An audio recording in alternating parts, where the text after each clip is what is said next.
দাওহাৰু মুংক্লং trophy উদ্বোধন হ'ল আৰম্ভ আৰু যিটো ৰাইজৰ সঁহাৰি সেইটো দেখি পেলাই বুজা যায় যে ফুটবলৰ প্ৰতি মানুহৰ আকৰ্ষিত বেছিকৈ হৈছে আৰু ক'ব গ'লে বড়োলেণ্ড অঞ্চলত ফুটবলৰ প্ৰতি বেছি ইণ্টাৰেষ্টেড হয় আৰু ফুটবল মানে বড়োলেণ্ড মানে ফুটবল তেনেকৈ এটা পৰিৱেশ আমাৰ অঞ্চলত হৈ গ'ল।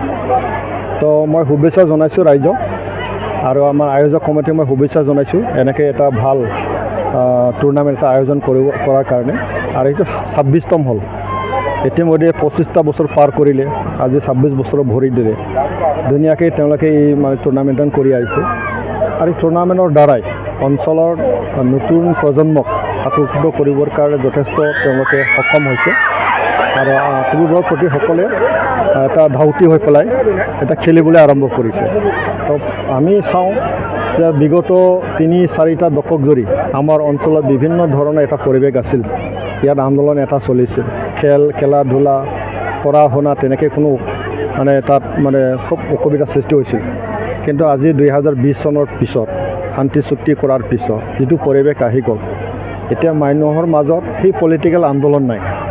এতিয়া মানুহে আন্দোলন কৰিব বিচাৰিছে শৈক্ষিক খণ্ডত, আজি আমাৰ মানে খেল জগতত এটা আমূল পৰিৱৰ্তন আনিবৰ কাৰণে, এটা মানে কি কয় এইটো ৰিভলিউশ্যন আনিবৰ কাৰণে মানুহে এতিয়া আগবাঢ়ি আহিছে। তো গতিকে মই ভাবোঁ আমাৰ বিটিআৰ অঞ্চলত এডুকেশ্যন, কালচাৰ আৰু আমাৰ স্পৰ্টছ এই তিনিটা বিষয়ত আমি আগুৱাই লৈ যাব লাগিব। ইয়াৰ কাৰণে আমি বিপ্লৱৰ এটা পৰিৱেশ আমি আনিব লাগিব। মই ভাবোঁ তেনেকৈ যদি আমি সকলোৱে যদি কাম কৰোঁ, আমাৰ অঞ্চলত যথেষ্ট স্পৰ্টছৰ প্ৰতি আগবাঢ়ি যাব। যি আমাক যথেষ্ট সঁহাৰি দিছে, আশা ৰাখোঁ এইবাৰ আকৌ আগতকৈ বেছি ভালত আমি ছাকচেছফুল হ'ম। আমাৰ ৱেষ্ট বেংগলৰ পৰা এখনেই আহিছে, প্ৰতিটো অসমৰে।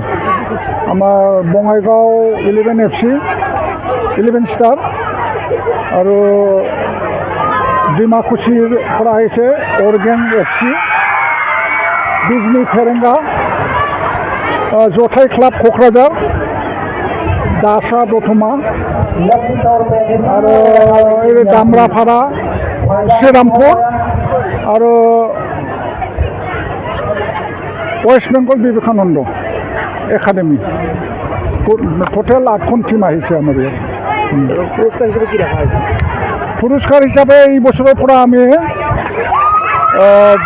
বৰ্তমান বাজাৰটো চাই পেলাই আমি আগত 75,000 আছিলে, এইবাৰৰ পৰা চেম্পিয়নশ্বিপ প্ৰাইজটো 1 লাখ টকা বনোৱা হৈছে আৰু ৰানাৰ্ছ আপটো 75,000 টকা বনোৱা হৈছে। এই খেলখন যেহেতু দাসা একটা ভাল শহীদর স্মৃতি অনুষ্ঠিত করে, এই খেলখনক আকৌ মানে উন্নত করার কারণে কিন্তু আহ্বান জানাব নাকি? মই ৰাইজক এটাই মেছেজ দিব বিচাৰিছোঁ যে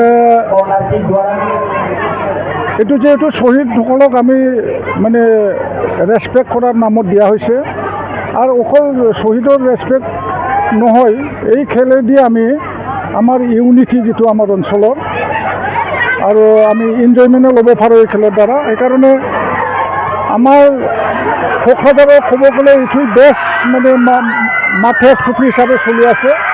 এইটো আমি কেতিয়াও শেষ হ'বলৈ নিদিম। ইয়াতকৈ ভাল কৰিবৰ কাৰণে আমি চৰকাৰকো আহ্বান কৰিম, আমাৰ ক্ৰীড়াপ্ৰেমী আমাৰ ইণ্টেলেকচুৱেলসকলকো আমি আহ্বান জনাম। দাওহাৰু ট্ৰফি যোনটো চলিব এতিয়া, ইয়াৰ আলহীয়ে ক'লে যে বড়োলেণ্ড মানে ফুটবল, ফুটবল মানে বড়োলেণ্ড। গতিকে ফুটবল আমাৰ বড়োলেণ্ড অঞ্চলৰ ৰাইজৰ মানে তেজত সোমাই আছে আৰু ফুটবলৰ দ্বাৰা দি বহুত উন্নতিও হৈছে। মানে চাকৰি বাকৰি পোৱাৰ পৰা আদি কৰি নেশ্যনেল ইণ্টাৰনেশ্যনেল লেভেলত ফুটবল কম্পিটিশ্যনত মানে তেনেকুৱা সুযোগ পোৱা আদি কৰি নিজৰ স্বাস্থ্য ভাল কৰি লোৱা বা অঞ্চলৰ সুনাম অৰ্জন কৰাৰ কাৰণে ফুটবল আমাৰ এটা ভাল মাধ্যম হৈছে বড়োলেণ্ড অঞ্চলৰ কাৰণে। এইকাৰণে আজি ইয়াতে যে দতমা আঞ্চলিক স্পৰ্টছ এছ'চিয়েশ্যনে এই দাওহাৰু মুংক্লং ট্ৰফিটো প্ৰত্যেক বছৰে যে অৰ্গেনাইজ কৰি আহিছে, সেইটো আমাৰ কাৰণে খুব গৌৰৱৰ কথা আৰু মই তেখেতসকলক ধন্যবাদ দিছোঁ।